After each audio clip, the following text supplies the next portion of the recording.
Hey! My name is Ian. I'm a freelancer, part-time student, and sometimes I make things and put them on the internet.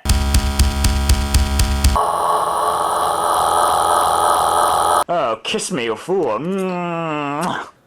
Earlier this year I made a video about internet fame, which did really surprisingly okay. Which is amazing and humbling and baffling. But 5 months on, people are still often asking me when's the next one coming out, and the only answer I can give them is when there's time? You see, in my universe, at any given moment, the number of freelance gigs I'm working is around 4, sometimes more, and I don't even make that much money doing it. And that's fine, because it's nice being my own boss. But on top of 2 classes a semester, for the last several months, there has been absolutely no time left over to work on my own stuff. And frankly, the one video essay I have made took me months to put together because I just had to squeeze it into the margins.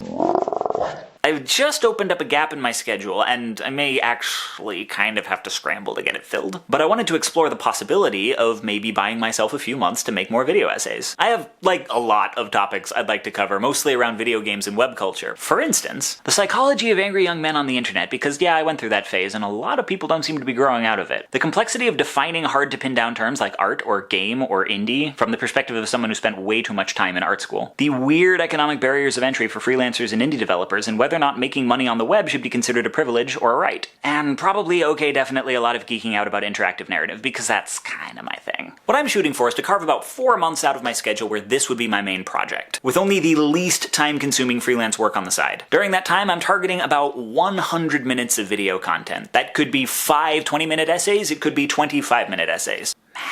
If I get to the end of 4 months and I haven't hit 100 minutes, I keep going. If I get to 100 minutes and there's still any Kickstarter money left, I keep going. And if I go over my funding goal, I just add on minutes and months. As for rewards, I have some. A variety of options, including a personalized mixtape made by me, a portrait of you made by the great Amanda Watkins, and for people in the Massachusetts area, 1 homemade vegan cheesecake. Maybe more. So, thank you for your time. There are links on the Kickstarter page to work that I've done in audio, video, and print, if you want to check on my credentials. I can't promise anything I make will catch on the way the last video did, but I can promise you this much. Whatever I do, I will endeavor not to waste your time. On which note, that's it. I'm done. That's the end of the video. Thank you for watching. Kapow!